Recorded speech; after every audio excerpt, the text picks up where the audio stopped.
Good morning, everybody. Welcome back to Mythgard in Middle-earth. My name is Corey Olsen, the Tolkien professor, joined as always by Gryfflet, who thought he would give Sigurd here the benefit of the doubt, right? That is, perhaps lounging on a stone wall like this would be, more comfortable than it looked. But I think Gryfflet has decided that, especially in the pouring rain, this really is just no fun at all. So anyway, that's so he's about done with that. Thank you, Sigurd, for keeping him company on the wall.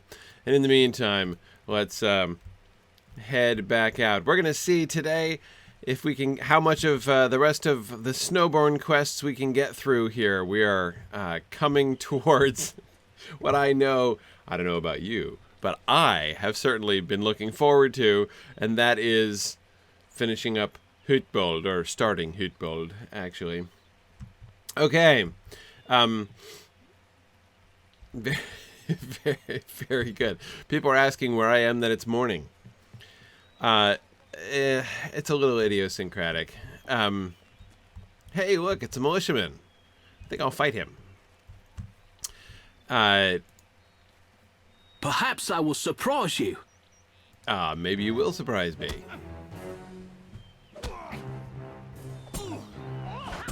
Anyway, so I generally call it morning because I've only been awake for a little while. I'm mostly nocturnal, so yeah. 1 p.m. is pretty much the beginning of my day. Anyway, so that's why I call it morning, because it sure feels like morning on account of it's very early in my day. I call it evening until about 7 a.m. So there we go. Anyway, okay, so we found a militiaman, and I think we we need a veteran somewhere. And these fishermen that Sigurd wanted us to go after, we need to find. Okay, so let's just go down there and find there's a veteran down south part of town. Okay.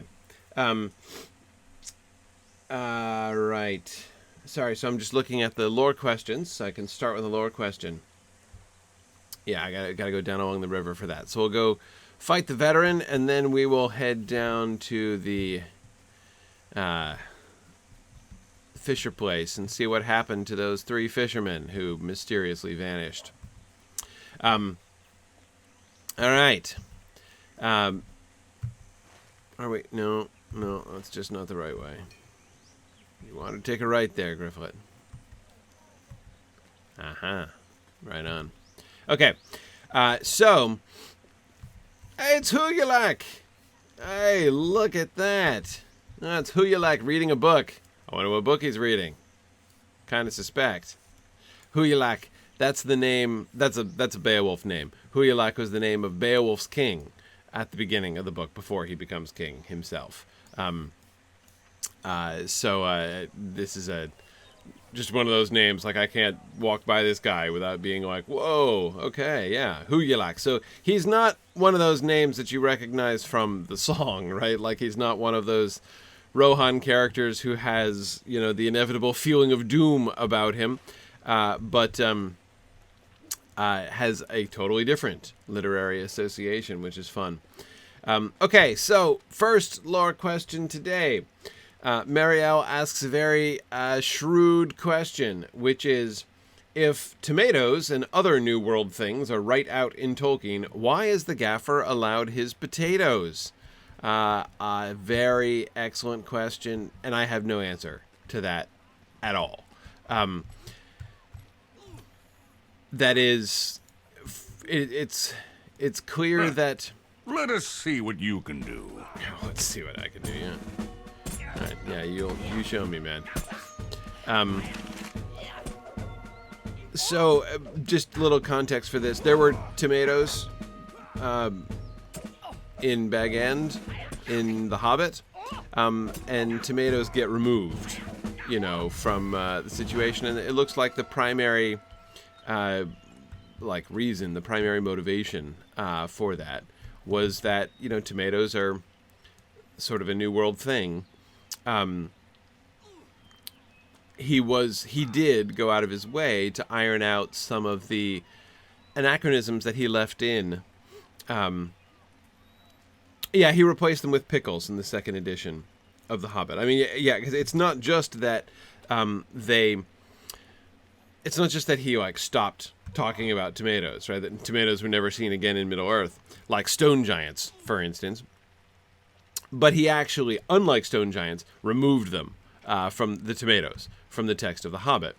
And it seemed to be part of the overall project, you know, of smoothing out some of the anachronisms. One of the other anachronisms, of course, in The Hobbit was the clock. There's a clock on Bilbo's mantelpiece, right, which Thorin left his note under.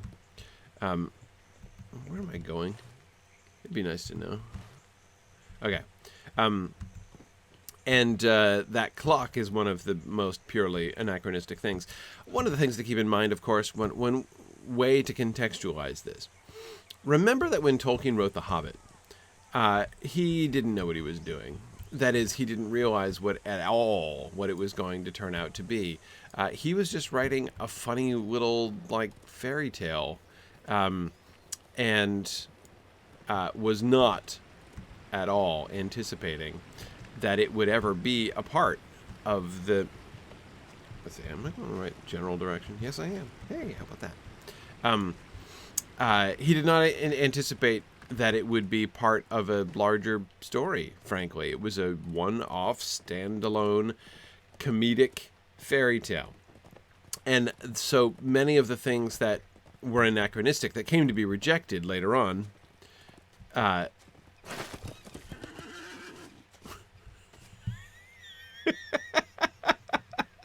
sorry, there's an Orc Camp here. I just think that's funny because Sigurd was like, yeah, so these fishermen just vanished, like no one's seen them. I wonder what could have happened. I mean, it's a mystery, right? I mean, we looked everywhere down by the docks, and all we saw was nothing. And you know, then come down here, and there's an enormous Orc Camp. Like no one spotted this from the town. Right over there. I mean, it's raining. I get it. Can be kind of hard to see, but seriously, guys. Okay. Beginning to wonder whether Sigurd is being altogether truthful with me. I'm also wondering where those quest rings are taking me inside the Orc Camp. Okay. Hey, I'm wearing my hat. You can't attack me. Oh, hang on a second. I want to see what that house is over there anyway. 'Cause that's on the other side of the river. Ooh. Whoa. I'm in the Western net already. Look at this. Whoa. That's Fenmarch over there. Cool. I didn't realize I was this close. And Aldberg. Nice. Well, this isn't where I'm supposed to be. But, you know. Let's try this again. Alright. Dismount. Let's infiltrate on foot. See how that goes. Okay. All right. Anyway, so what was I talking about? Tomatoes, Hobbit. So, of course, as I say, when he wrote The Hobbit, a lot of people don't realize this, and it's, in my opinion, much more fun when you do think about it this way.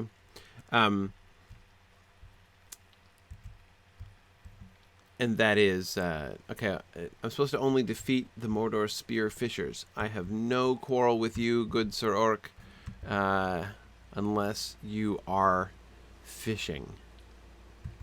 I'm here apparently on an poaching expedition almost exclusively.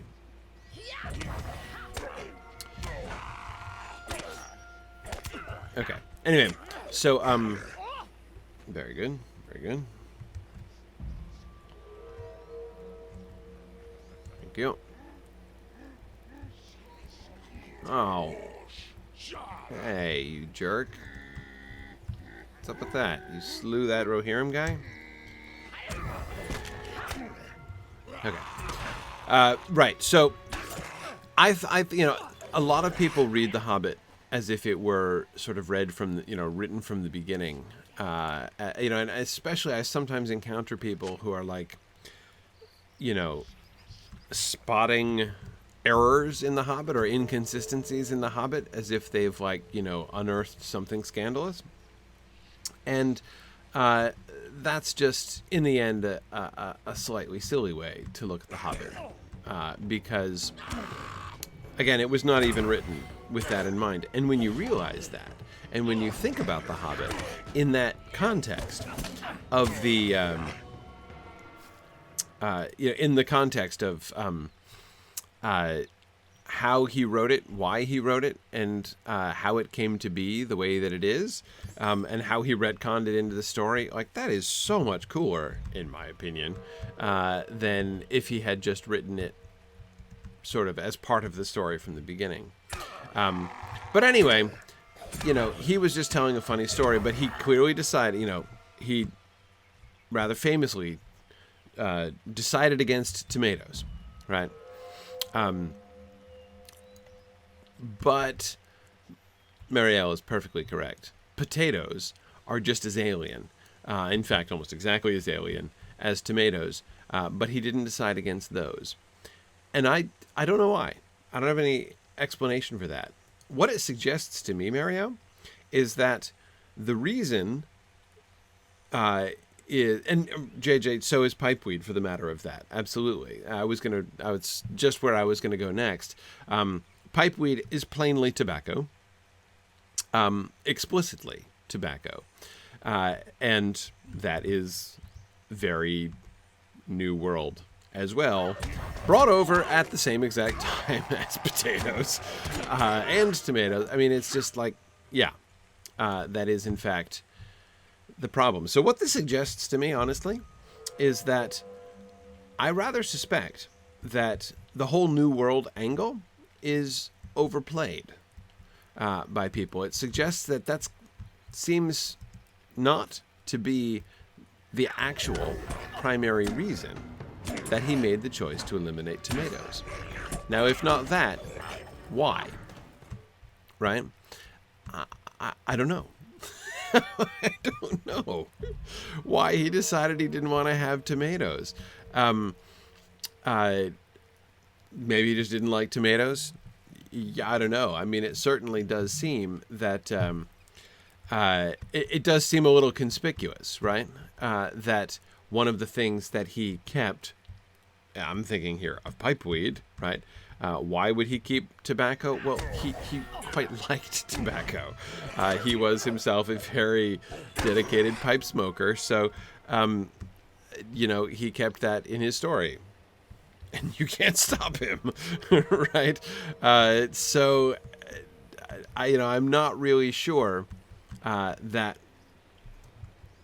what he, it's basically this sort of principle that he was working on there is as sort of consistent a world building principle as he kind of makes it sound, and as it has been, made to sound, moving, just sort of in general by folks. So yeah, but it is a great observation, Marielle, and I don't think, given not only potatoes but also tobacco, I really don't think you can make the anti-New World argument really hold water, right? Yeah. It's possible. So, Matt, that's one thing I was thinking of with,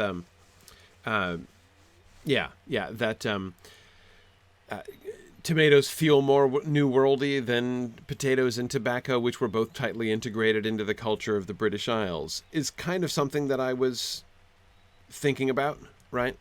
That they would feel sort of more native in a sense. I mean, they're not more native, but they would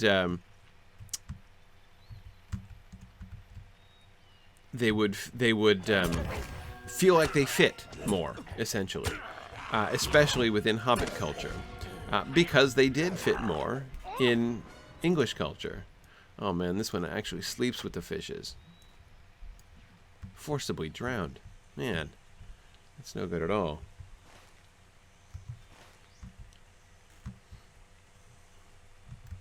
Yeah, Phil asks, what's more British than ketchup? Well,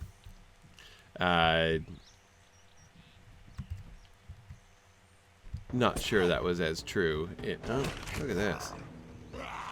Being set upon by spearfishers. That's no good. So, anyway, as I say, I don't have any clear answer to that. I do not know of any like objective principle based upon which he decided to keep potatoes, other than, Matt, exactly what you were suggesting, that it feels more right, in some way. I have to say that, like, tomatoes were such a small part, and they don't feel so wrong, to English culture, that I would think he would need to go back and remove them. But anyway.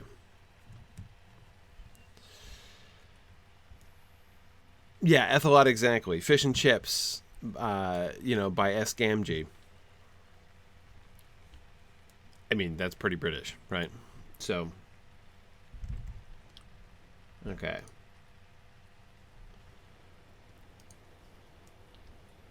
Let's see. Where's our last corpse? Or who knows? Maybe this one survived. Let's see. You know what? I can't help but notice none of these spear fishers have spears. I like their little ponytails, though. They have cleavers on sticks. That's just not the same.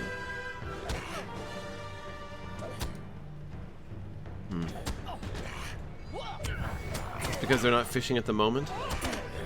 Yeah, well.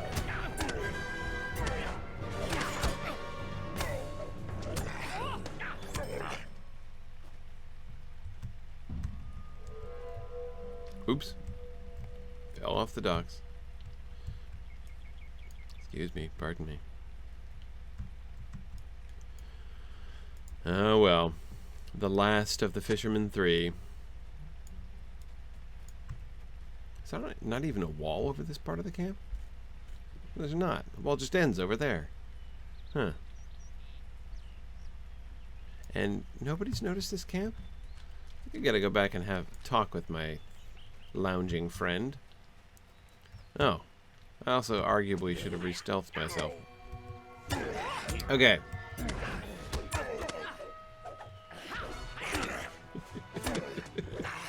See, now, yes. The chat room has completely gotten distracted talking about food now. I understand. Okay, excuse me, Mr. Orc.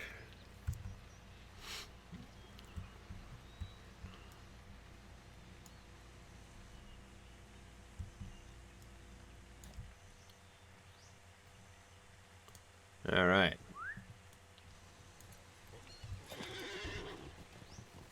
So let's head back up, talk to Sigurd, talk with Éomer after training some of the locals.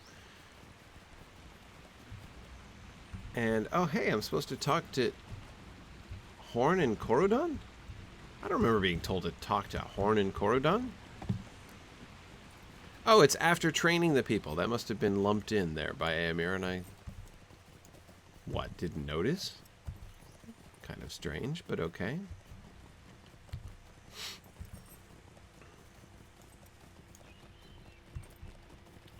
Am I supposed to talk to Gisling too? Boy, there are all these quests I'm not remembering. Okay. So which part of town am I entering? Oh, way down in the south. Right on. Okay. Oh, Horn and Corridon are in the middle over here. Alright, fine. Okay. Alright, so, having gotten everybody distracted talking about food and different kinds of sauces, I think this all started based on Phil's comment about ketchup being British. Anyway, let's move on to another lore question, which is...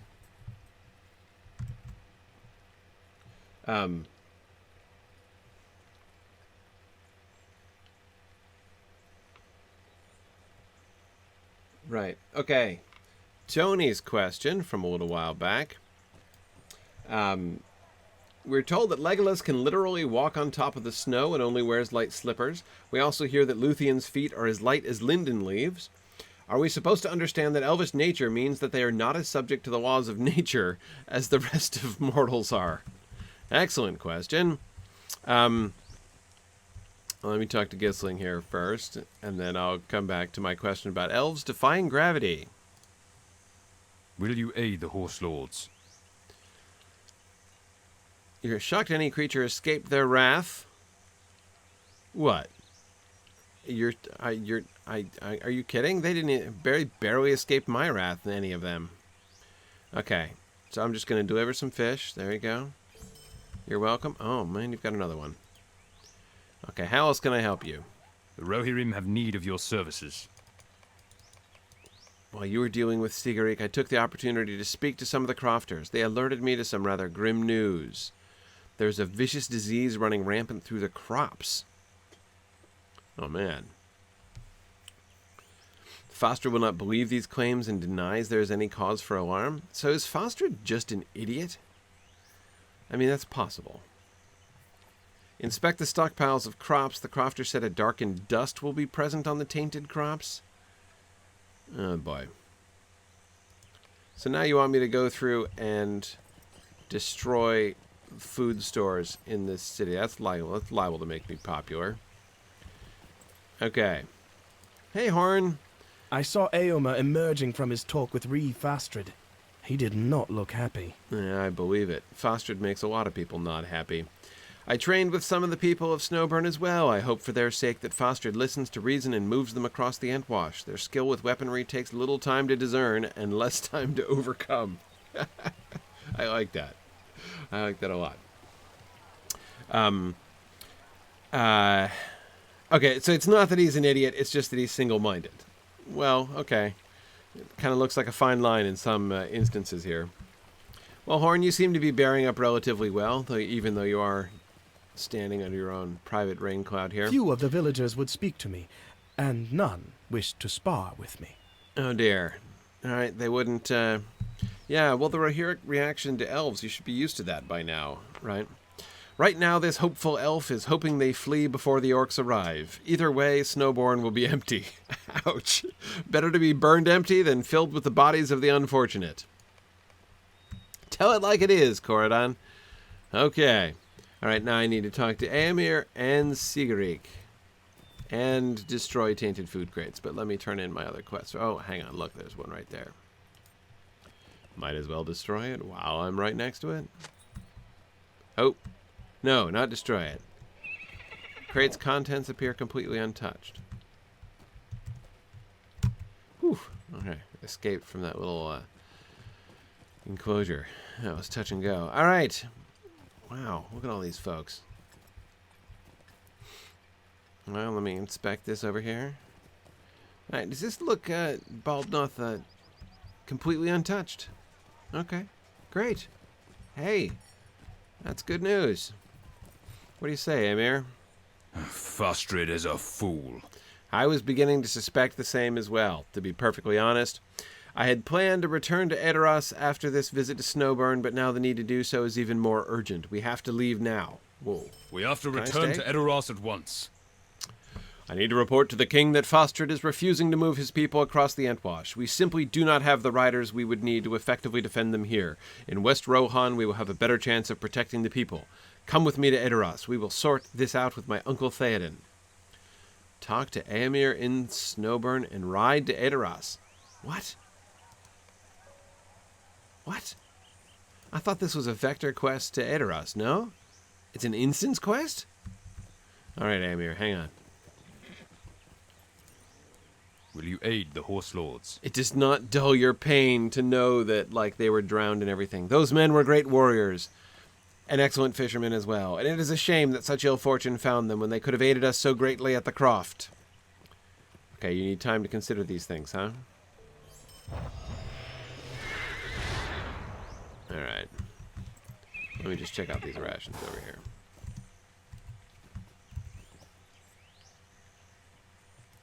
Oh yeah, Western Rohan didn't exist in the game when the region was released. That's true. Okay, now these look fine. What is Gistling on about? Oh! That one was tainted? Seriously? Like a quarter of them are tainted? If so, it is going to take me some time to get through all the rations I need. Well, can't be helped. So while I look around at rations piled around the city, because I don't think I have any Sutcroft quests, nope, except that. Alright. So I will just, yeah. Look about for tainted crops and try to answer the question about elves and gravity that Tony asked a while back. Okay. First of all, of the two instances that he cited of the apparent defiance of gravity on behalf of elves, namely, Legolas is walking on top of the snow and Luthien's feet as light as linden leaves. The second one, the feet as light as linden leaves part, I take to be poetical exaggeration. Probably not actually physically as light as linden leaves. I suspect that, in fact, Luthien did weigh more than a leaf. The reference to the lightness of her feet, of course, refers to the excellence of her dancing, which is quite different. So that I don't take to be a gravity issue, right? The Legolas situation is different. And that's tough to explain, honestly. Especially since I can't think of any other moment when we get a similar,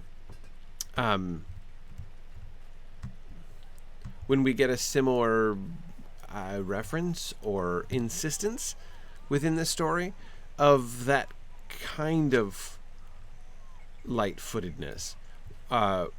Why he wouldn't sink through the snow. So, Edith, it is possible that Legolas's feet are just huge, and so since he's relatively light and has enormous feet, he doesn't sink in through the snow. Through the snow. That is conceivable. That seems a little bit unlikely, but can't wholly rule it out.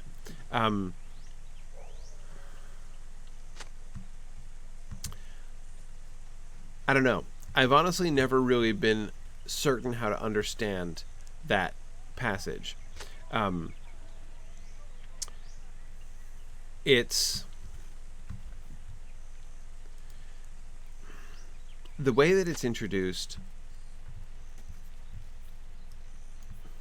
That passage is one of the first moments in which we, as readers of the story, are interacting with Legolas. Remember, Legolas is a strange elf, right, when we meet him at the Council of Elrond. And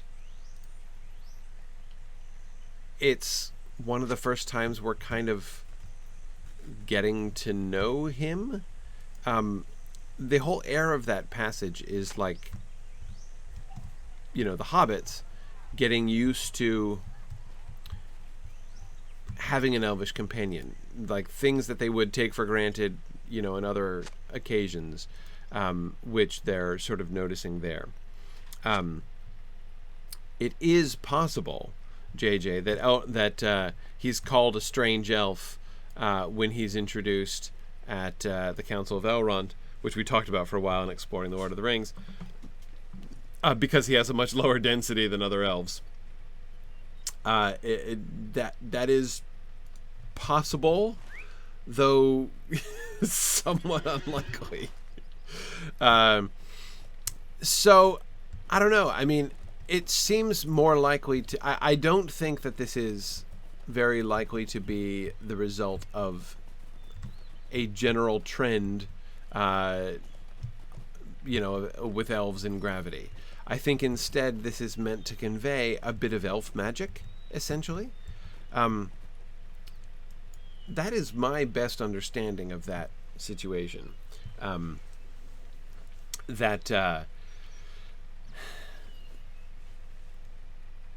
Legolas is essentially, I don't know what, choosing to walk on the snow, that elves have some powers over nature. Elves have magic. They are magical creatures, as the hobbits would call them, right? And it's I don't know. Like I said, it's a strange passage. In retrospect, it's a passage that really stands out in the whole rest of the Lord of the Rings, because Tolkien, that is, doesn't treat Legolas like that. The only excuse for that passage, and this is a partial excuse, the only partial excuse for that passage is it was written very early.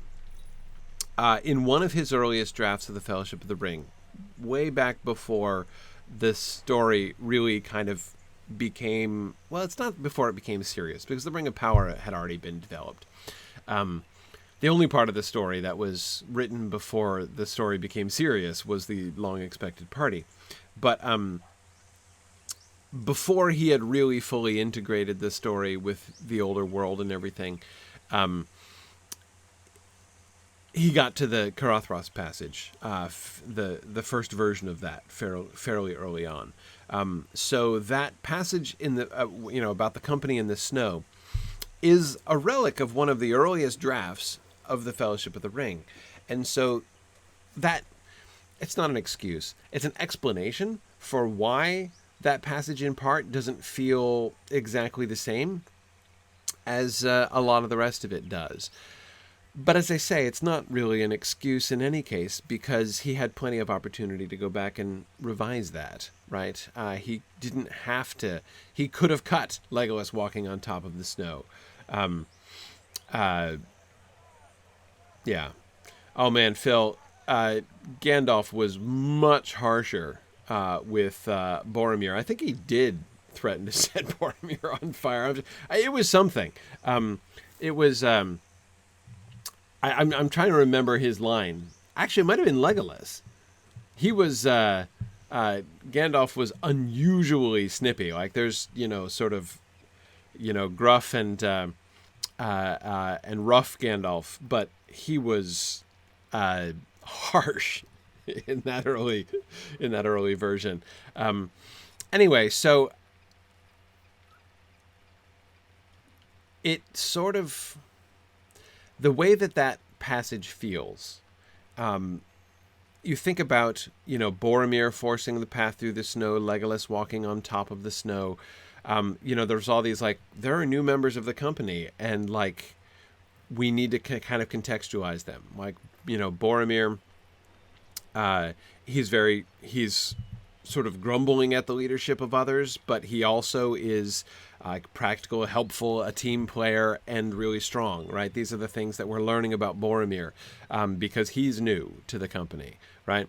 Legolas is also helpful, but can help in other ways, right? Because he's an elf, and elves are strange creatures, right?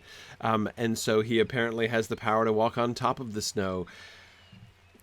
presumably by choosing to do so. He probably does not weigh that much, but why he should be able to walk on top of snow in light shoes is not really clear. So, yeah, I can't explain it. Is that the line, Ethelwad? Thank you. But I could turn Legolas into a flaming torch if that will serve. Yes. Yeah. It was Legolas that he threatened to set on fire. That's what I thought. Yeah.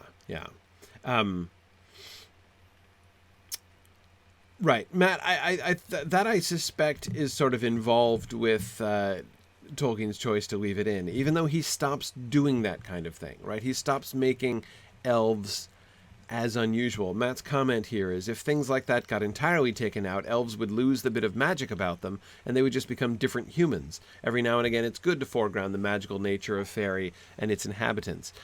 And that's exactly, I think, why he left it in. Again, I'm trying to think of a single instance other than his extraordinary eyesight, right? And his wonderful skill with the bow.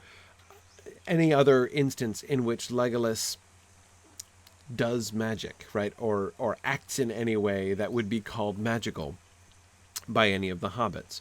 I can't think of any from later on in the story. That's why that one stands out and feels inconsistent with the rest of them. But Matt, I think in the end that's why he left it in, because being reminded, and near the beginning of our relationship as readers with Legolas, that he is part of a strange and magical race which is just not like other people, is, I think, in the end no bad thing, even though, again, it's not something that he goes back to and makes a consistent part of the story moving forward. And if you think about it, the reminders that we get later on of the elves' difference, right, of Legolas's difference from the others, are things like elvish dreams and him not needing to sleep in the same way, right? Which is still a difference, but less, laws of nature bending, right, than the walking on top of snow. Anyway, all right. Gistling, I found them. Our mission is dire. I gotta admit, that was less affected than I thought. But, okay. Foster must come to his senses.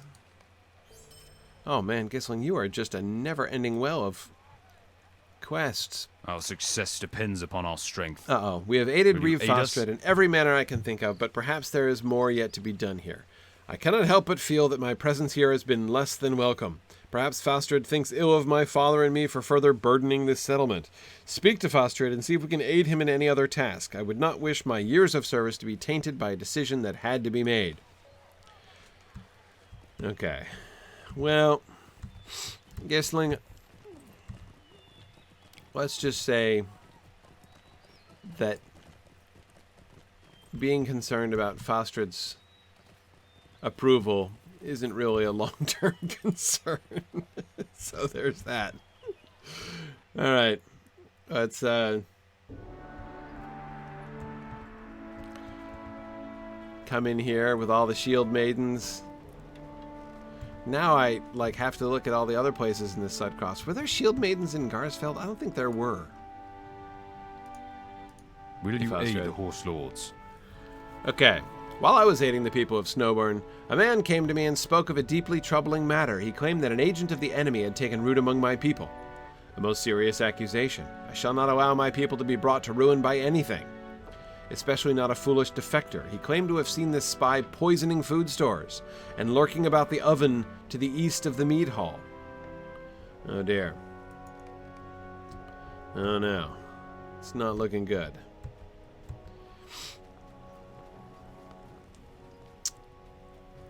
I was kind of suspicious of Sigurd after that, quest down to the docks, which happened to be located in the middle of an Orc Camp.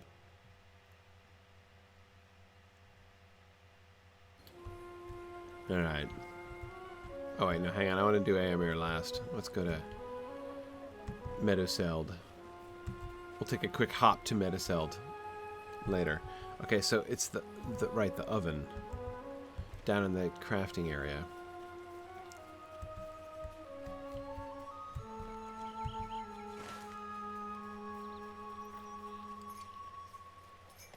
Let's see. There's the oven. A crumpled note, huh? Oh, man. He committed the classic blunder, leaving an incriminating note behind. Wow. It looks like he left his personal memoirs behind. Good grief. That is the most voluminous, incriminating note I have ever seen. Gistling is a traitor to the Sudcrofts. An anonymous note.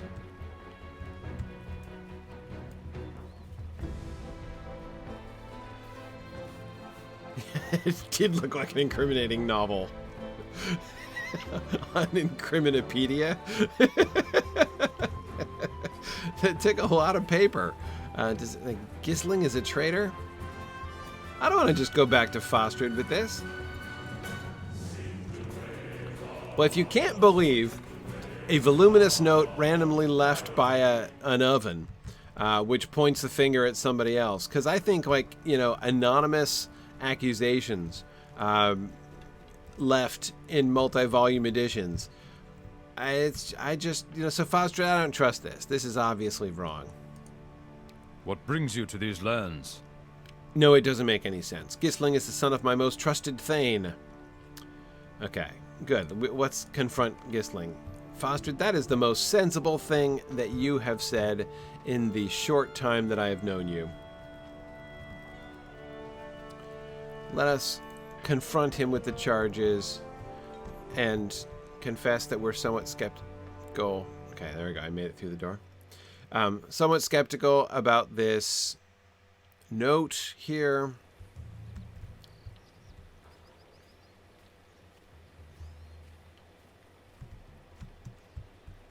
Alright, let's see.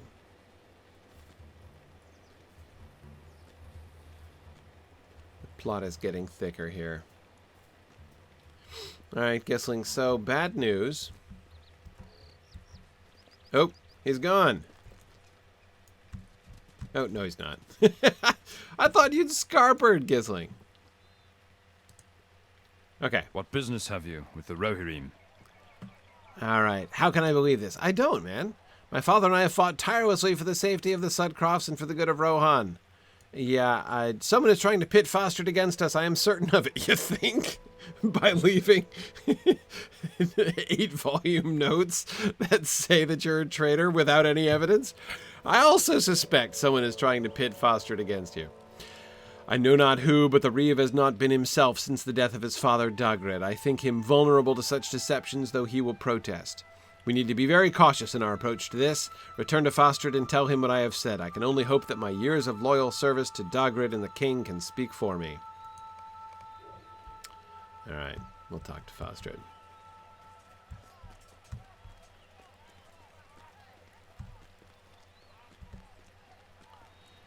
Okay.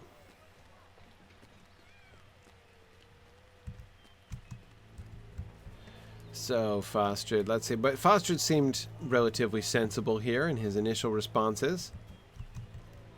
Seriously, I can't believe that the quest was railroading me into even bringing that to Fostred, which I really did not want to do. I mean, why should I do? Besides, I want to talk to Fostred about a more urgent business. Shield maidens. Why do you have so many, Fostred? I'm not trying to make any unseemly accusations. I'm just saying it's really interesting that there are shield maidens all over the place here in the Sudcrofts. Maybe Fostred is, like, more enlightened. What business have you with the Rohirrim? Okay, I'm well aware of Gistling's efforts in the past. Such a note troubles me greatly, though, and in these dark times I cannot be too careful. Inaction is the greater of the two evils. No, it isn't. No, it isn't. Oh, dear. Great. Well, okay, that completes the quest of the Sudcrofts. Let's leave. Oh, man. Poor Gistling. He's gonna get put in prison now or something. Now I'm going to need to exonerate him. You know, or convict him, one or the other, I suppose. Oh, here we go. Alright. Kunilak. Foster has expressed a desire for you to meet with his family. Oh, that's a little ominous. Really? Why does he want me to meet his family? The Rohirrim have need of your services. Uh-oh. Somebody just randomly told me that the Rohirrim have need of my services. Hi, I'm supposed to come in and say hi to the Reeves family. Older woman and noise of a child. Hi. Oh, I thought you were holding a kid, but no, you're stirring a bowl. Very slowly. Okay. That's delicate work, whatever Will you're you doing. aid the horse lords? I overheard him speaking to Elflad of a mighty visitor in these lands. And also about me. You are welcome here. Fostred would not send you to us unless you earned his trust. Sadly, my son has lost sight of my husband's ideals. He would be wise to heed Éomer's call to abandon these lands, if only to spare the defenseless. Such stubbornness is difficult to influence, though. Yeah, I hear you. But I understand, you know, you don't want to speak out against your son. I have some concerns as well. Hi, Elflad. And Falkrid. Alright, little Falkrid. Here, what do you What think? business have you with the Fostred Rohirrim? has told me of your journey through the Eastham Net and the aid you provided for Garsfeld. Thank you for bringing renewed hope to the people of the Sutcrofts. While many of the soldiers stand by my husband, some of the crofters fear for their safety. Our son would perhaps be safer elsewhere, but Fostred has decreed that none shall leave. As always, I must stand with him. You are always welcome here. I must tend to Falkrid, so you may return to Fostred when you see fit. Okay. This has been awful pleasant. And I really enjoyed meeting his family. But wow, that bear head is such a tripping hazard, right? I would trip over that bear's head literally every time I walked in the door. That just can't be to code. Well, I'm supposed to talk to the baby? Sorry, I missed that. I am supposed to talk to the baby. My apologies. Okay, let us see what the baby has to contribute to the situation. Sorry, I did miss that. There's no quest arrow over the quest ring over the baby. Hey there, Falkrid. What do you have to contribute? A small boy who coos inquisitively to your presence. Okay. There we go. All right.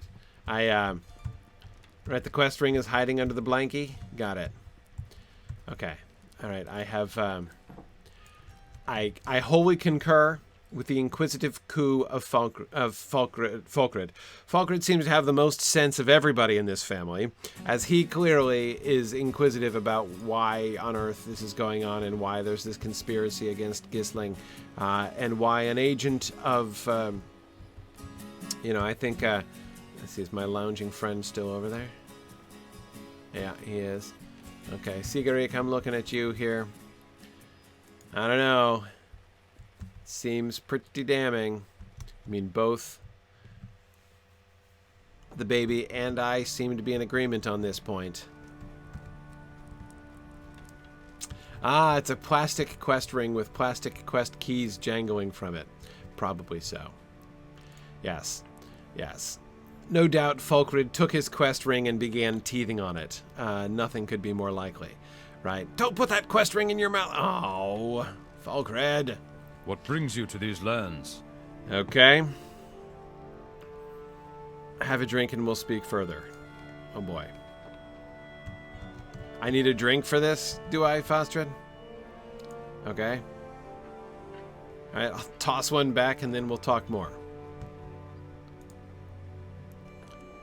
Alright. Will you aid the horse lords? I trust you enjoyed the drink? You didn't poison it, did you? Aye, our mead is among the finest in Rohan, as you will come to learn. On the matter at hand, though, that note has raised my ire. I have enough trouble dealing with the orcs and ignoring the king's call to retreat from the Eastham net. But yeah, I'm swamped. I will not uproot my people under any circumstance. If the Sutcrofts are to fall, I will fall with them, and not before I slay every orc that dares to stand against me. Snowbourn must ready itself for battle. Meanwhile, I will instruct my guards to attempt to expose the traitor, whomever he may be. Oh, so you don't suspect Gissling. Let's see. Gryfflet, you have done many a service for me and my people. While there is still more to be done, I wish to speak with you about a most personal matter. My father Dagrid was the Reeve until quite recently. He died at the hands of those wretched orcs on the field, and I will not rest until every last one of their ilk are slain and adorns the walls of Snowbourn. I wish you to travel with me to my father's grave. Okay. He was a great, great man, and many lessons can be learned from him, even with his passing. All right. Let's take a field trip.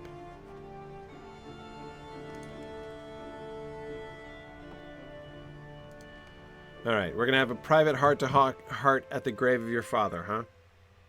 Fastred, Reeve of the Sutcrofts, stands in silence at his father's grave, a respite from his brutal assaults against the orcs. His grief still fresh, and he wishes to speak of Dagrid's life and legacy before he takes his leave to Snowbourn. Okay, before he takes his leave to Snowbourn, where we just came from? Right, that's why we came, in other words. Got it? I'm tracking with you. Now, okay, so Faster, I gotta tell you that your infant son is in agreement with me. Okay. You came here for peace, though you seldom find it. Well, I met you right next to here, standing over the corpse of several orcs, so I don't know how much peace you find here. The orcs of these lands are relentless, and yet they find a far more dangerous foe in me than I in them. You have much still to learn of my people and the trouble that come to the Sutcrofts. Well, okay, I kind of get it. We enter a deciding time. You know as well that Rohan cannot abide such a charge. Wait, we have lost so much, yet Éomer asked me to forfeit all. Does he think you weak? No, he doesn't. To suffer as we have already, and then to surrender to our foes. It's a sign of weakness. Oh, wait. Orcs are attacking? Good, that'll give me a time to catch up on the rest of your dialogue, which always goes by way too fast for me. Okay, so what was I saying? He was saying... Oh, I'm gonna get...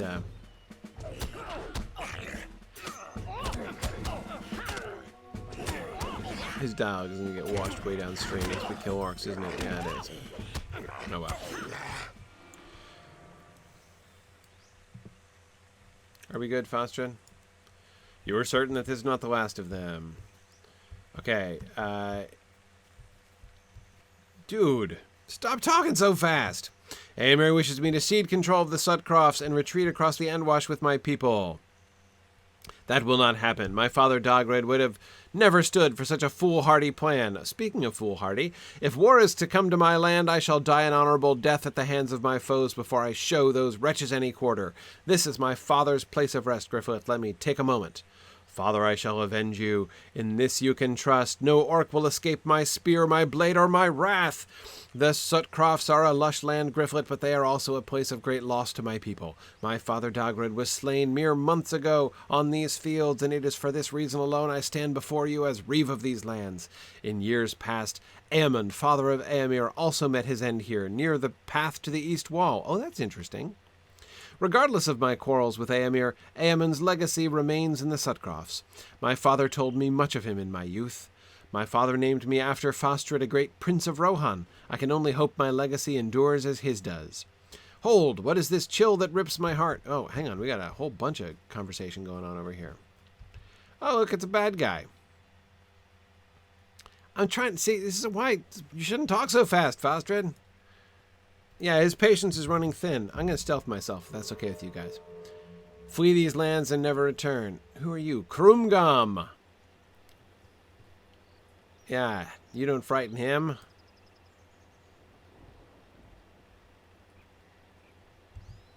I shall bring your family to ruin.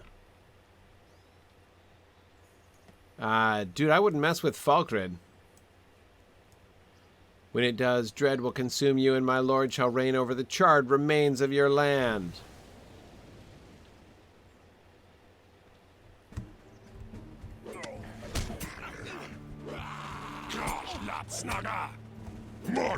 Hey, who are you calling a snugga? Alright. Yikes.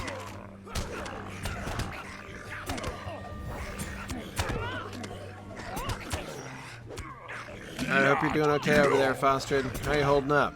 I mean, I know this is just like, you know, another day for you.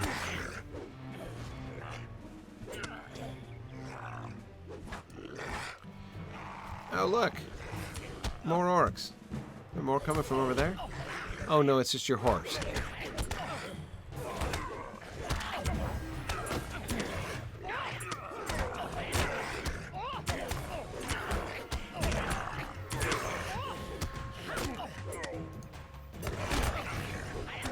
Gonna die. Don't want to die. You get him, Fostrid. I'll lead him on a chase around here. Oh, you got that one? I got these taken care of. I'm just gonna keep him running around in circles until either you catch up with them, Foster. There you go. You're on their trail now. Ooh, he almost killed me. Oh dear, that's even closer to killing me. Oh well, he did kill me. All right. Well, good. Actually, I'm delighted to get another chance at his, another crack at his dialogue.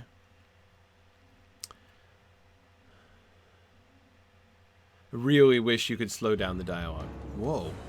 Where am I? Oh, up in the fields, up here. Oh, I see. Right on.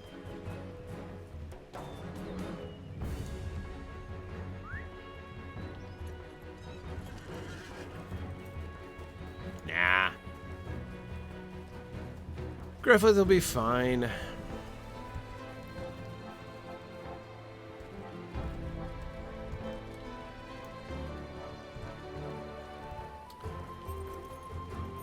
We'll do it again.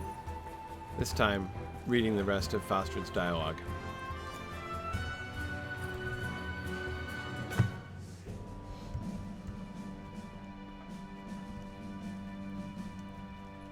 Yeah, I think that Fostrid really was not being a team player there. Okay, Fostrid, you are a wrathful warrior, but a crappy tank.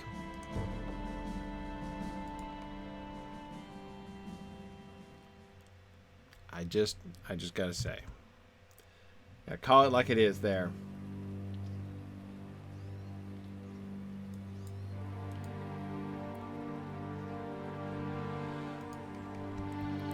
Okay, let's see. Yeah, it's deciding time. Okay. Orcs will not stop. There's no appeasing their master. Éomer asks you to forfeit all. No, he doesn't think you weak. To suffer as we have already and then surrender. It's a show of weakness. Orcs are coming.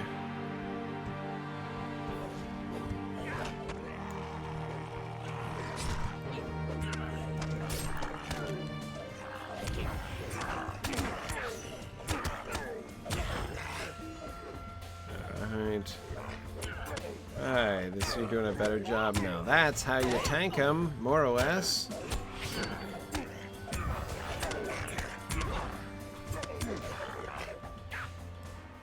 Okay, Fostrid.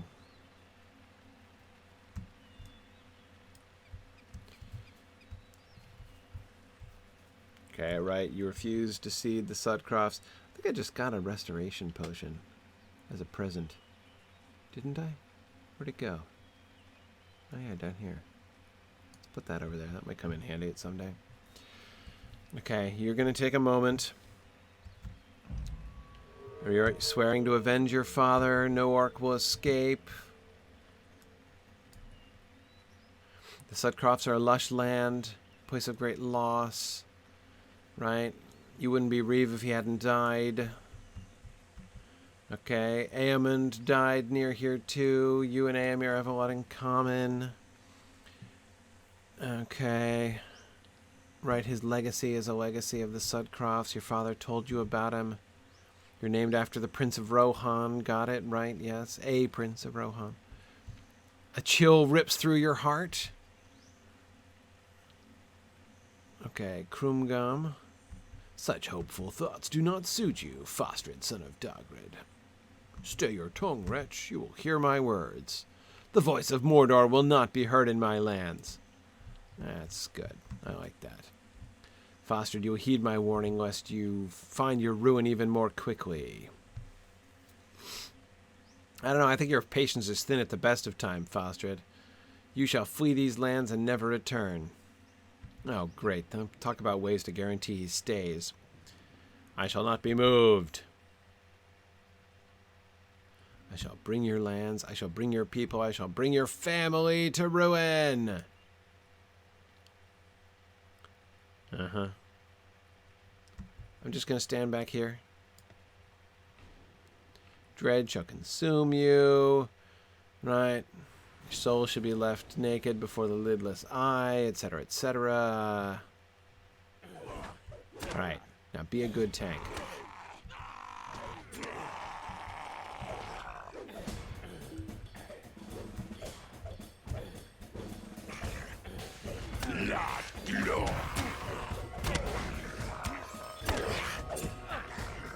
Okay. This is going a little bit better now. Was able to sneak up on those defilers and took them both out. Oh, okay, no, the other defiler got over here. But still, look at that. Boy, how much more smoothly did that go? See, that's how you tank them there, Fastred. Strong work. Now here comes the second wave. Tank them too. Good job.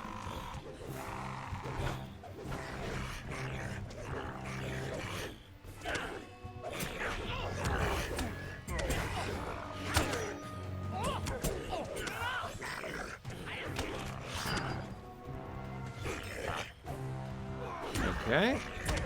Oh, see, we're doing swell this time, Fastred. Excellent work. Did I see him back up, hoping they would go for me instead? All right. A moment of peace returns to Dagrid's grave. Okay, Fastred, what do you think? I know not what dark machinations that man has laid for my people, but his presence here fills me with dread. I am certain this is not the last we shall see of him, but Snowborn shall stand prepared against any terrors that may come for us. In this I shall not falter. Okay. Yeah, so if there's one way to guarantee that Fastred is not going to change his mind, it's probably to have, you know, a captain of Mordor come and say, "You'd better leave if you know what's good for you." Okay.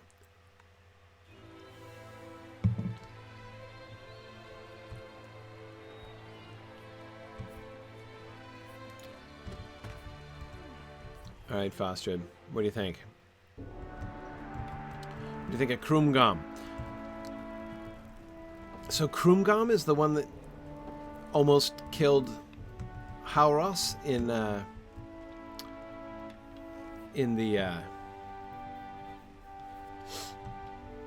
Battle of Pelennor Field?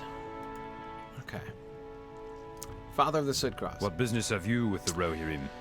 All right. Something terrible our way comes. Nice, Fastred. Totally love that little Macbethish quote in there. I fear it not. The Sudcrofts have stood strong through all trials that have faced us, and one man's arrival in our midst will not change that. I thank you for hearing my words in the field. In your action, when the time came. Hey, once you started tanking properly, we were fine. I didn't even go down to half, health there. So you will be of great aid to my people.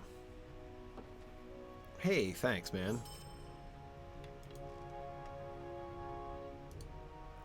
Will you aid the Rohirrim? You require my aid on a private matter. Edoras has decreed that we abandon our homeland and allow the orcs to run rampant. Yeah, I'd heard. Such a thing will never be abided. I'd heard that too. Thus I have decided to send a gift to Edoras, a gift of dissent, a gift of distraction. May it please the king so greatly that Snowborn falls beneath his notice. Oh, yeah. This is such a good plan. I will defend this town to the last, and no orc in my sight will ever escape. If that is treason, so be it. I will do what is right. Gather for me grain from the fields, prepared from food from the kitchen, and a pendant from my home. Once gathered, pack them into a steed outside the mead hall. We will speak again. Oh, boy. What else? The Rohirrim will need your aid. I tasted your mead, and it was spectacular. Sure. I have heard talks from around Snowbourne that our gate guards have been worn thin with fighting against our foes. You want me to bring booze to your gate guards? That sounds like a great plan. Okay. I don't know, man. I just don't know, Fostred.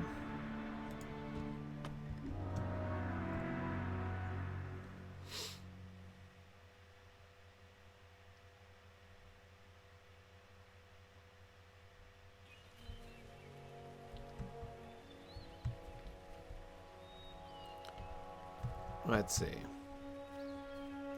Éomer, I'm saving you for last. Okay, so let's see. Do I have to actually... Yes, I do. Actually have to go out in the fields.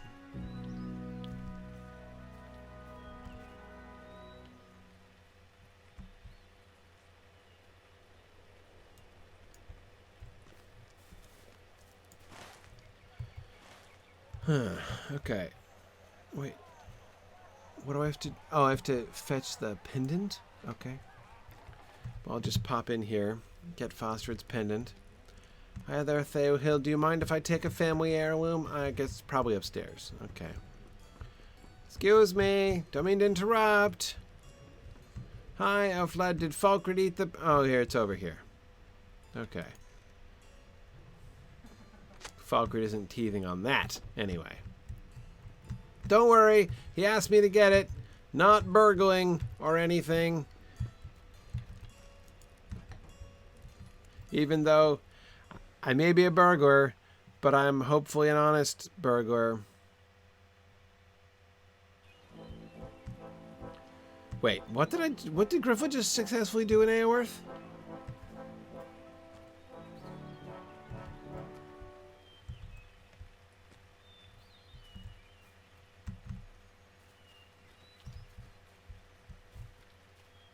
Okay, I'm looking for some prepared food. Thought I'd come down by the oven. No? Not here after all? Guess not.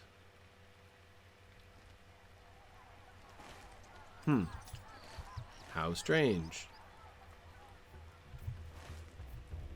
Okay. Yeah, there's a... What, a gate guard up here? No, it's just the house again. My quest wings are really strange. Oh, took booze to the soldiers. Yeah, no, I did remember that. I mean, I guess it worked out. I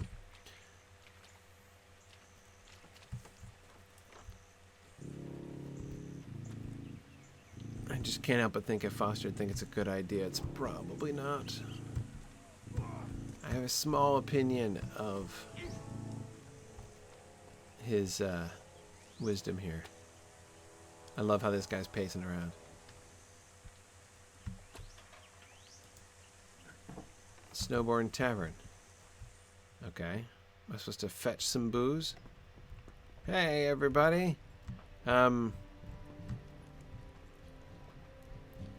there something I'm supposed to do here?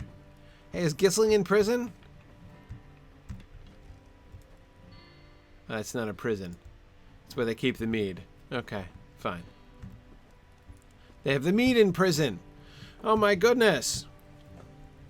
I have to exonerate the mead. Oh, the quest ring is for the task board? For real? Boy. I don't remember that happening before. Anyway. Okay.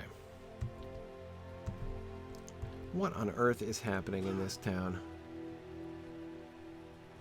Alright, so I guess I just go out of town and collect grain. We'll do that. Fine.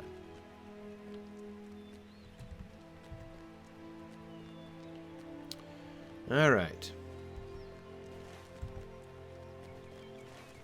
Okay. Do we have a date for the Wigan stream? No. So I almost had a date for the Wigan stream, but then I didn't, as I have been informed of a change. I'm not going to lie, I had been hoping to be able to announce a date for the Wigan stream, but I have just been informed of a change to our plans, family plans. I do not make our family plans. I can only hope to be informed of our family plans. So, anyway, here we go. Sacks of grain. Bribing Edoras with grain. Kings famously will overlook, the disregarding of their commands if you just send them a little bit of grain. Okay. So where's the kitchen then?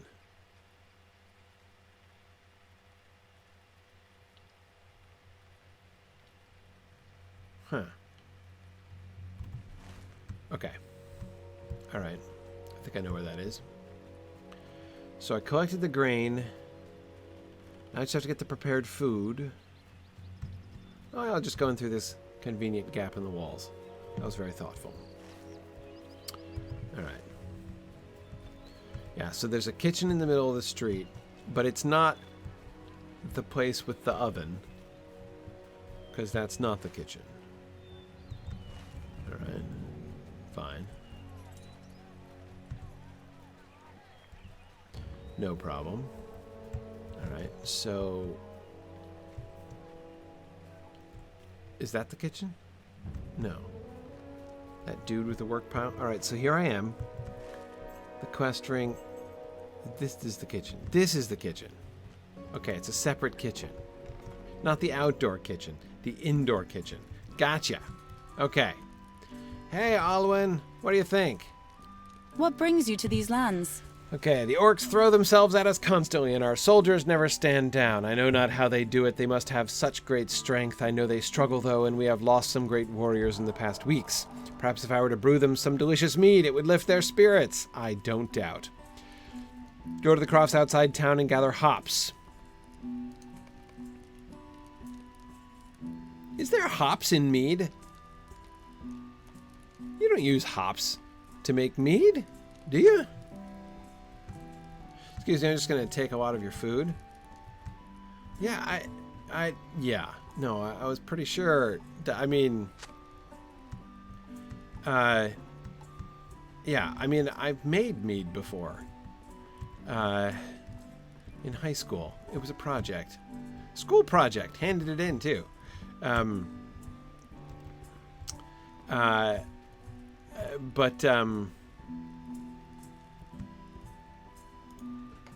have to gather the well-prepared food. So that food over there is apparently not well-prepared. Sorry, Alwyn. Not my judgment, man. I'm not... Yeah. So there can be... Some mead is made with hops? I've never even heard of that before. I was going to just ask, on account of how they're apparently famous for their mead round here, why is it that there aren't more... Okay, I gotta collect hops down there.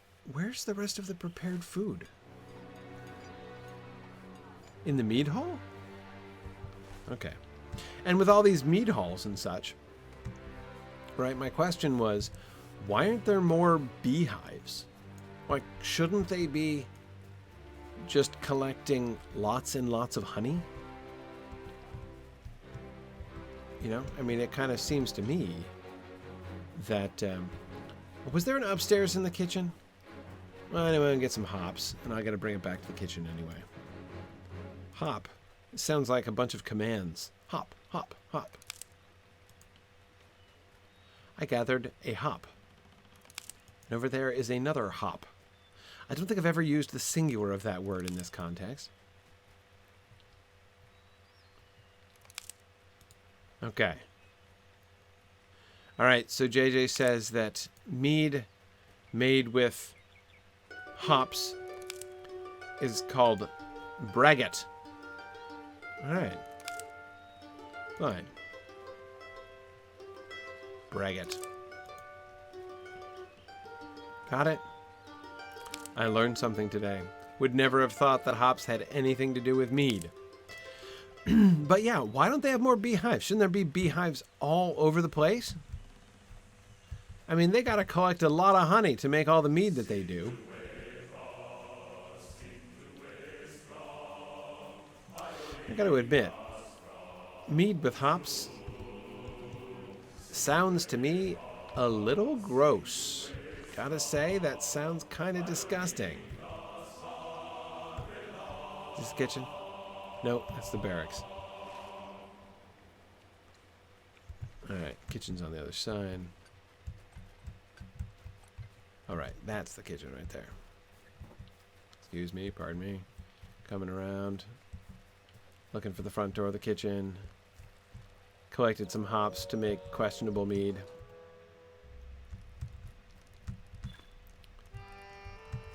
Here you go, Alwyn. Hops for your What braggot. business have you with the Rohirrim? I've crafted a brew from what was left of my stores. Oh. Okay. So you just whipped up some meat, and as long as it took me to go collect some hops. Let me see if you're keeping any food upstairs. That was a really good suggestion. No, oh wait, I did look up here, didn't I? No, maybe they all look alike. I don't know, but there's nothing up here. No more prepared food.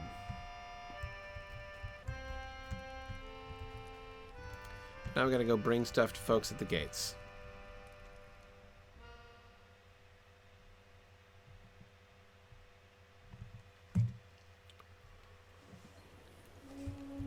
See, blackberry mead sounds good, Athlon. Okay.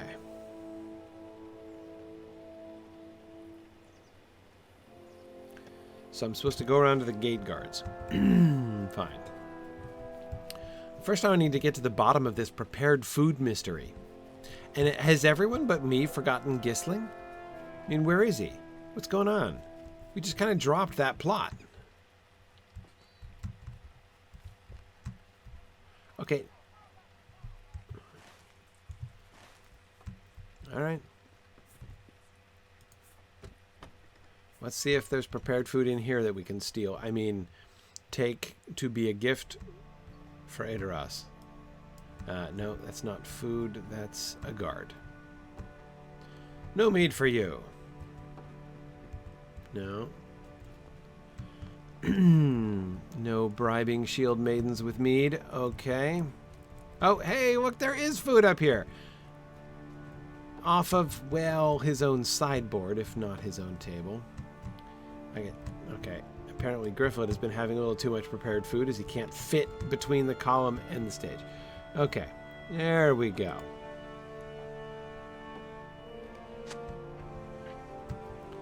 Alright, I guess this chap over here is the...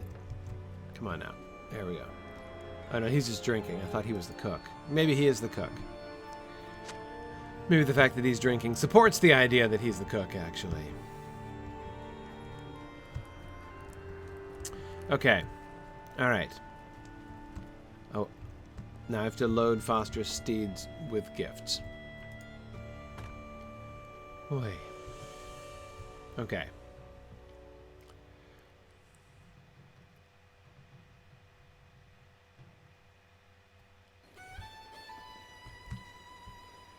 Let's see. So what's... Oh, yeah. Distribution of meat. Hang on, Éomer. Happy to come back to Edoras with you.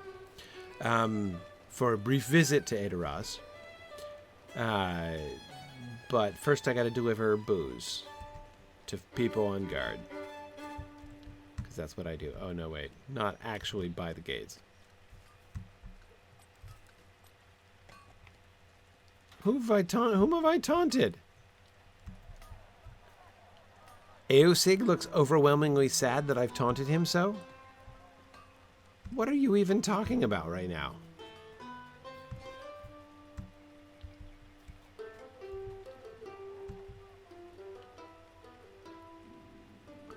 What is happening?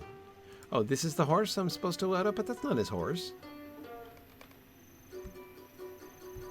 Okay.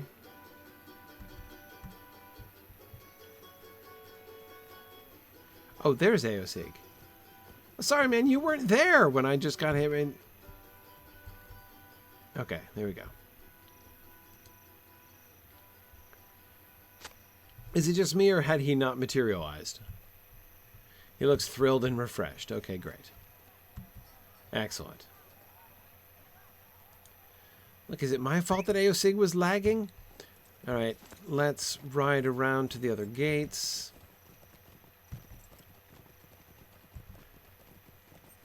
And let's check on Gisling. Is he still at large, or is he on the inside now? Oh, no, he's there. Okay. Guess we're not going to really worry about exonerating him, though. Guess we should just leave a cloud of suspicion hanging over him.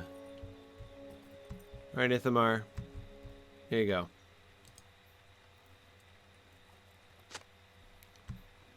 Thrilled and, more importantly, refreshed. Very good. All right, we're going to continue to the south gate. Okay. Being accused of taunting guards after they make themselves invisible. Siegbald was over there too? Oh, I guess he was. Ermenbald. Ermenrod. Sorry, Ermenrod. Very good. Okay, sorry. I didn't realize there were multiple guards. Multiple beer-needing guards at the east gate. Willows, can't see anything. Running into walls. Okay. Alright. Let's see. He just was waiting for me to... I mean, boy, talk about taunting, though. I gave the one guard some beer and not him. Oh, him. Boy, hey, look at that. He's completely collapsed. Oh, yeah, boy, this is somebody clearly needs some mead. Come on, up and at him, man. That or maybe he's already had a little bit too much. I might be... I feel like there's a non-zero chance that I'm enabling Siegbald over there. Yeah, not sure I did the right thing. Oh well. We'll see. Alright, I gotta go back to Alwyn? Right. Go back to Alwyn. In the kitchen, which is down here. Okay. These stone walls, I could really do without them. Alright. Alwyn. Will you aid the horse lords? Okay. I think they enjoyed the refreshments, especially Siegbald. I'd be happy to make more when I have time. Well, it took you no time at all. I know how difficult times have been for them as of late, so anything I can do to help brings me great joy. Keeping her soldiers at their best. Well, Siegbald's best doesn't look very good, if you know what I mean, Elwyn. But that's okay. Hey, happy to help. Alright, I get to report back to Fostred. Okay.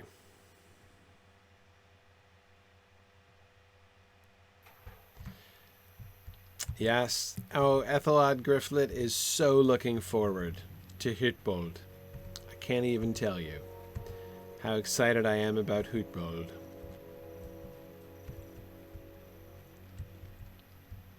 But I can tell you one thing I won't be doing. What I will not be doing is walking any tightropes or climbing any bloody towers. Okay, Fostred. I completed your anticlimactic quests. Our mission is dire. Okay. What business have you? Okay, we have to maintain our independence from the throne. Oh, man. I'm not sure that that's a statement you should be making. I mean, look, I get it. And the fact is, under the circumstances, you're probably right to defy King Theoden's commands, right? I mean, King Theoden's commands are deeply sketchy. But maintain our independence from the throne. I am a loyal Reeve, but the king's actions as of late are foolhardy. True. We should strike at our foes while we can, lest they unite and overwhelm all of Rohan. You know, you might not be wrong, Fostred, but... Okay. The Rohirrim have need of your services. One more task. To the east is the town of Walstow, and more importantly, the path to the east wall. I want you to fight your way to Walstow and ensure that the town still stands. Okay, through riders. Once you make it to Walstow, speak to the Thane Winsig. She is young, but she has the strength far beyond her years. Okay. There's a female Thane, too. Okay, so they're just all about gender equality in the Sootcrofts. You defeat harriers and siege breakers. Okay. So we're just letting Gisling swing in the breeze, huh?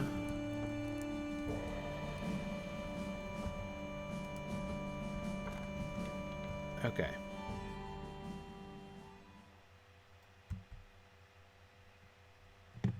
Huh.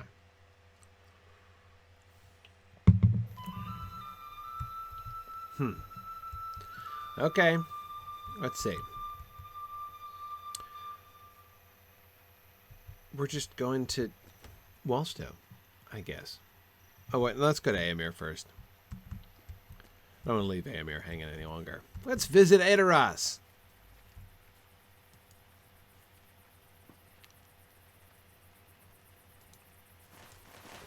We will consult with my uncle Theoden, and he Yeah. will resolve this issue with Fostred. I can only imagine how exciting this quest was when this region first came out, because Edoras wasn't around. This is your first glimpse of Edoras? My uncle Theoden will listen to me and put right the situation with Reeve Fostred. He is still king in Rohan. Oh man, it's dark. I'm gonna first see Meadowseld at night?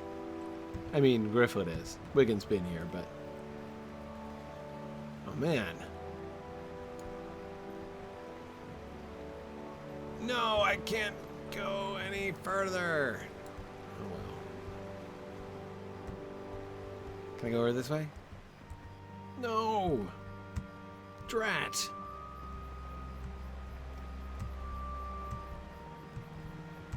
So is this just a teaser of Meadowseld then? That the instance happens at night?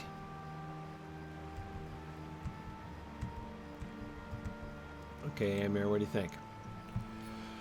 Behold... Oh, you're just taunting me now. Look there, in the darkness. Behold the golden hall of Meadowseld, seat of my uncle Theoden, the king of Rohan. We will speak with him and obtain a decree the Reeves will be unable to ignore. They must move their people across the Antwash where we can better protect them. I don't know, man. Fostred seems to be ignoring the heck out of decrees by Theoden King. I ride north with my Éomer to hunt the orcs against my uncle's wishes. You did ride, I go. Yeah, exactly. He may still be displeased. Maybe you should have some empathy for Fostred. Fighting orcs, you know, against the king's wishes. These are good men. Hope you're ready to climb. Lots of steps.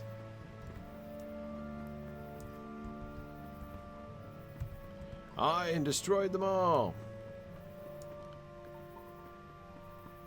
Okay. Alright. Careful now. Uh-oh, something is not right. Influence of Grima everywhere. Nice. We will set things right. It's Hama.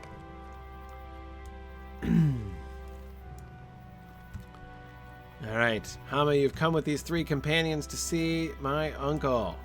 Uh-oh. The guards are flanking you, Éomer. Oh no, they're just patrolling. Okay. Thought they were circling around behind. I'm Hama, door ward of Theoden. You have come to the Golden Hall of Meadowseld in the presence of Éomer, nephew of the king, and you are as welcome here as he himself be if he speaks well of you. Okay. Great. These are unusual companions. So true. These are unusual times. Some would say they require more friends rather than fewer. This is not what Grima would say. I say that is further proof of its wisdom, then. Oh, snap. Éomer with a snappy comeback. Will you let us in to see my uncle? You know who I am, Hama. You and your friends may pass. I ask only that they leave their weapons outside. What do you say, Horn? You will leave Nana's sword with Hama, for I trust the doorward of Theoden and know him to be an honorable man. He will see to it that the blade is returned to me after our audience. I do not like to be without it for even a moment, but I will do as Theoden King requires. Oh. There you go. Lays down his sword. Okay, Cordon, what do you say?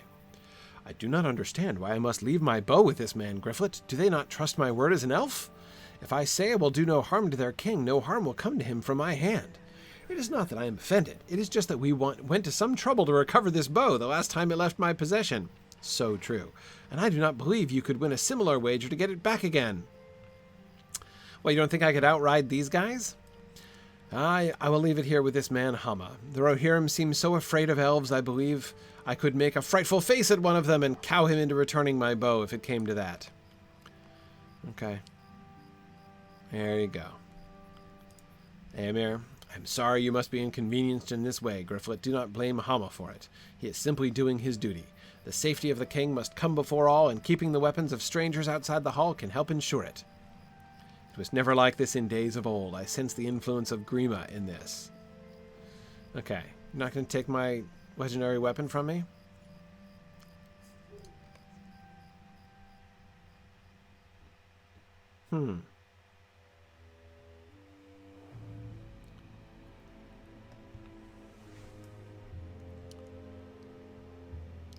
Pretty dark in here, too.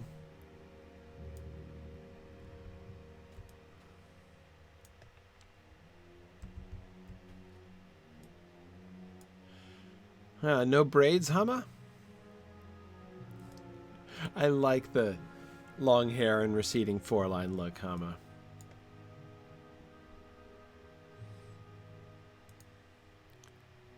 You'll bring me before Theoden King. Okay. Whoa, we're not walking. We're sprinting.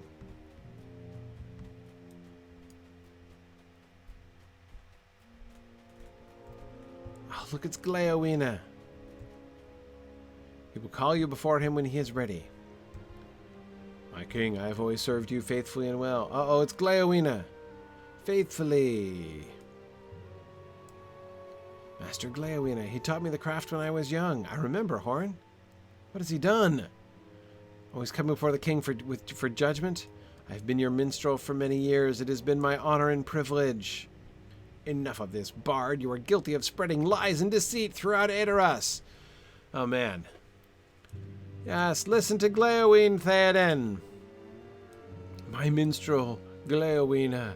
I would never speak against you, my king. I did not mean... Seize this man. Cast him from Edoras, never to return. I have seen enough, Gryfflet. It is as I feared when my uncle forbade me to pursue the orcs. His will is not his own. It is Grima's doing. I have returned from the hunt. Who's that over there? Éowyn. Great. The orcs are destroyed. Éomer, sister son. You dare return here after flouting the king's command not to pursue the orcs? The king's command, to my memory, it was your command, Grima Wormtongue. Your commands have the weight of a breeze in the grass to me. I speak with the king's voice. Grima, the orcs, the orcs. And Éowyn tells him not to worry. Shouldn't you be standing behind him, Éowyn? See how you trouble the king. Your presence is painful to him. Yeah, get him, Éomer. I'm with you. Pah. Oh, he's cowering. Look at him cower. I will speak with Hama about this. About what? You should have left your blade outside. Oh, what, you drew blade on Grima? I know what it is you seek, Grima, for Rohan and yourself. You shall have none of it. Take him to the dungeons. He is a danger to the king. Éomer, be wise, says Éowyn. Listen to me, all of you. Can you not see that Rohan has been left undefended? Is that what you meant by being wise, Éowyn? It will not last, Grima. Bring him to the dungeons and cast it to... One day you will be cast out in disgrace. Ooh, you're talking to me? Wormtongue? Okay. Oh, good. I have a pause so I can actually look at things.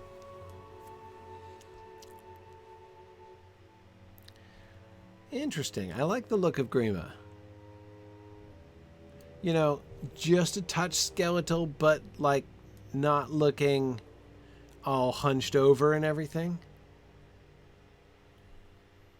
Also not looking too rich, like he's profiting from this. I mean, he is profiting, but he doesn't look like somebody who's obviously exploiting his power, if you see what I mean.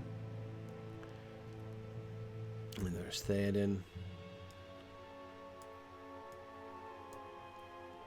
Nice. I like it. You can see he's got a tall and strong frame, but he's all hunched over. Oh, man. Yeah. Oh, it looks bad, Theoden. Oof, yeah. Yeah. Full, rich beard. Deep sighs. Nice. Love the throne. Made of wood with some gems. Gorgeously shining throne. Love the horses in the background.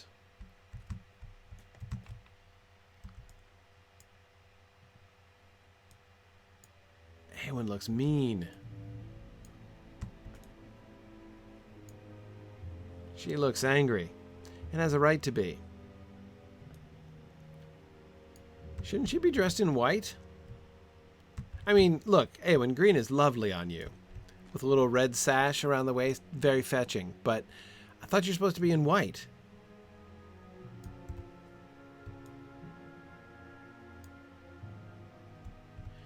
And that cloak.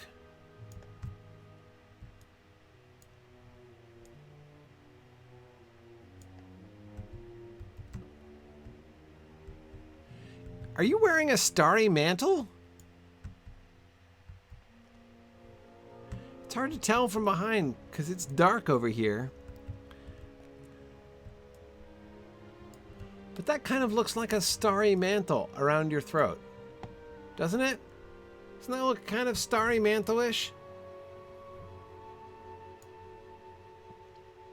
Uh-huh. Uh-huh. Yeah. Éowyn is wearing the mantle that Faramir gives her right now.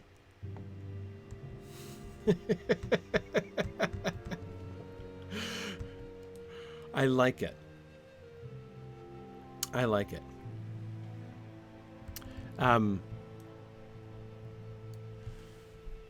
Yeah. Here's what I like about it. I think it's a continuity error. But it's a continuity error that you'll only get if you A, look carefully at what she's wearing, and B, know the text really well. So, that's fun. So she was recently updated? Okay. Alright, Grima. Let's take a brief tour around Mediceld. Hey guys. Sorry for the tense moment here. Nice. Love the runes on the floor. I like that. Are those gemstones? Enormous ones set in the pillars? Wow.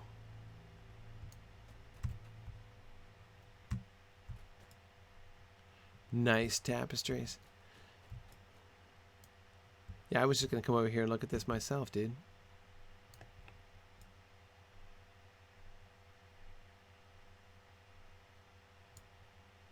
Eorl the Young, presumably, riding Fëanor into the Celebrant there.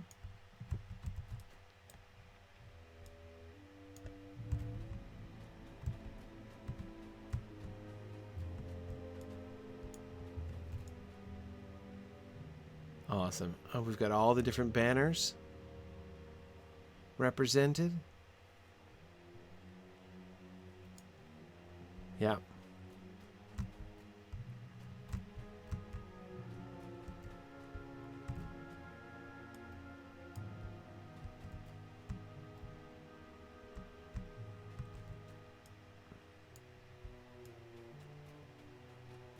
Awesome.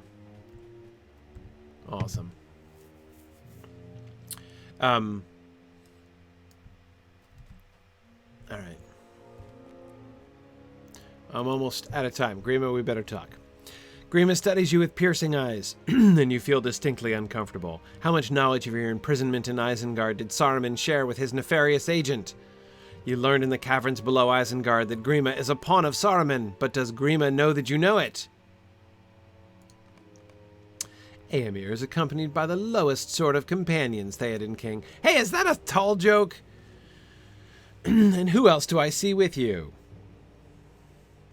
He was just making a short joke. Has Stangard fallen? Have the Easterlings raised it? How else to explain why Horn has come before the king? Easterlings. Grave threat. Theoden trying to fight through. Theoden King, the man of Stangard, still stands strong, but your land is beset by dangers. You must open your eyes and see. Silence. You speak the same treasons as Gleowina, your master. What? Beware the danger in your realm is treason? You must release Éomer. Rohan needs him. My king, you know not to set any hope upon Éomer. Have you forgotten the curse of Wirgenda?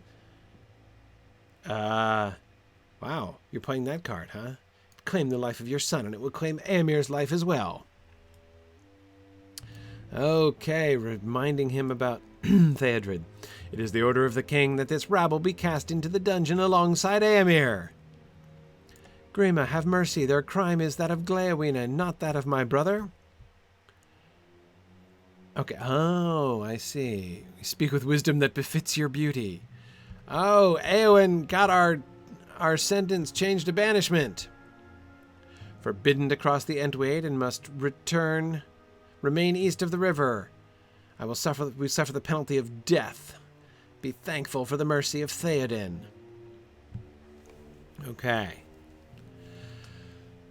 Night falls upon Meduseld. No wonder it's so dark. Corydon didn't even enter into this discussion. You are fortunate. This will not happen again. In the golden hall of Meduseld, we beheld what I have long feared. Theoden King has fallen under the sway of his chief counselor, Grima Wormtongue, who speaks with Saruman's voice. Rohan is imperiled. I had also begun to suspect that Rohan was imperiled.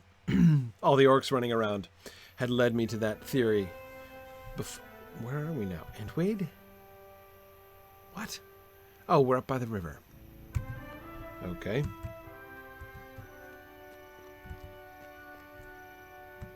Oh. We just got banished, so we're on this side of the river. Okay, what do you say here? This is terrible. It is as I feared. Mm-hmm.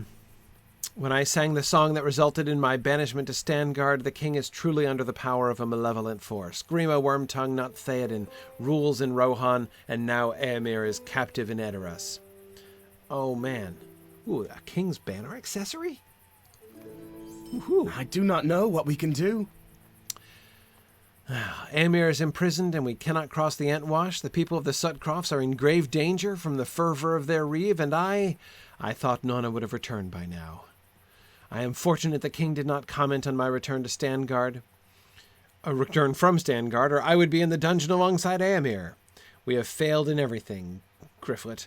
I swore to stand by you once I was cast from Stangard, but everything I have tried to do has ended in failure or disappointment. Oh man, Horn. That's tough.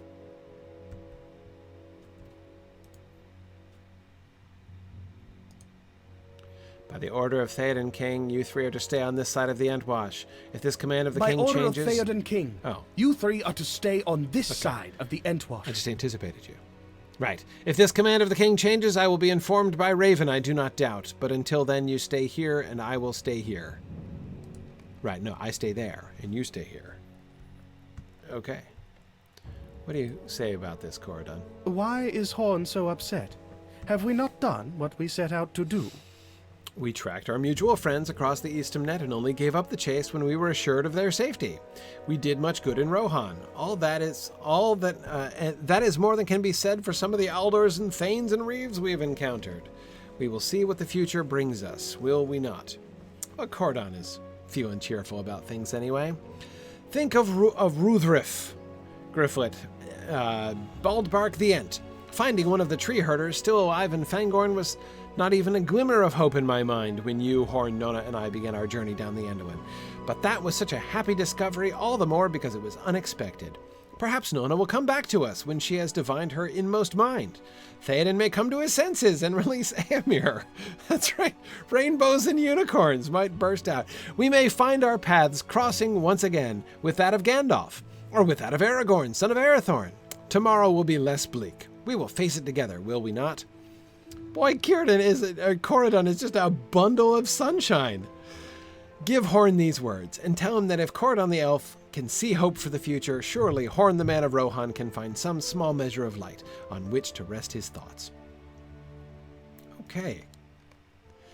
All right, Horn, what cheer would up! Corridon be saying today if we had not run into that Ent? What would he be saying today if we hadn't run into the Ent? You are both right. Tomorrow will be brighter. There is no sense in mulling on the past or in worrying for the future. We will take one day after another as the sun rises and then sets and await the dawn with hope. We must do what we can for the people of East Rohan. We must help them prepare their defenses. We must help them fight what battles we can. We must help them rebuild. Oh no, if the battles go ill, let's help them rebuild Hutbold first. Who stands between the people of Rohan and their enemies? The rebuilding of Hutbold. No, wait, that's what stands between me and the next quests, I think. Horn grips the hilt of his sword with resolve and sets his shoulders. We must not fail them. We will not fail them. Our work here is just beginning, Gryfflet. If on the morrow we need to cross the Entwade for the good of Rohan and at the risk of our own lives, we will. But today, we will do what we can for the people on this side of the line. May fortune smile on Corridon and on you and on me and on Nona wherever she may be. Good fortune and victory! And I get a medium bridle, which I've been waiting for a super long time because my medium bridle is kicked. Okay. All right. Book 10. Here we are. We will put our exile from Edoras to good use if we strive to improve the lot of needful folk on this side of the Entwash. Dude, I have improved the lot of almost everybody on this side of the Entwash, except the people of Cliving. There is still that slimy jerk up there in Cliving I've got to settle with. And poor Gisling is still living under a cloud of suspicion. Okay. Then at least some good will come from Theoden King's command that we not return to the Golden Hall. Fine. I confess I cannot find a positive light in which to cast Éomer's imprisonment by his uncle, or the sending away of my mentor Gleowina. We must find hope where we may, I suppose. Okay, we should ride against the mounted minions of Saruman and the Sutcrofts. Let us bring peace to the people of East Rohan, for that be where the king commands us to stay. Ooh, I get to double dip on the mounted minions, huh? Okay, great. Great. Okay. And what's your deal, Hunbald? I have received no word from Edoras that your exile is lifted. I was just checking in. You know, I'll check in periodically to see if you've received word of our exile being lifted. Okay.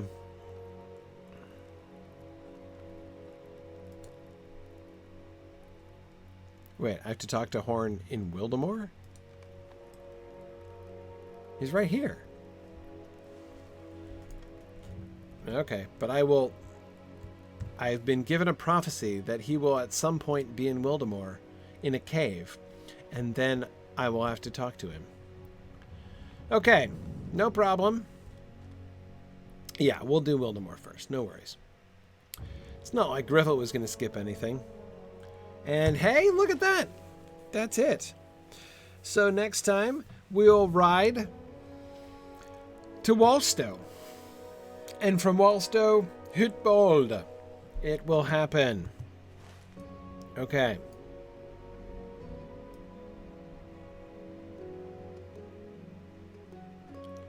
Okay.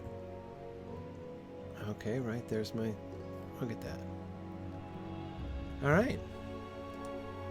Very good. I didn't pick up any quests down here, did I? No, I did not. Okay, great. All right. Very good. Well, that was a climactic ending and a well-timed climax there at the end of Gryfflet's session. Very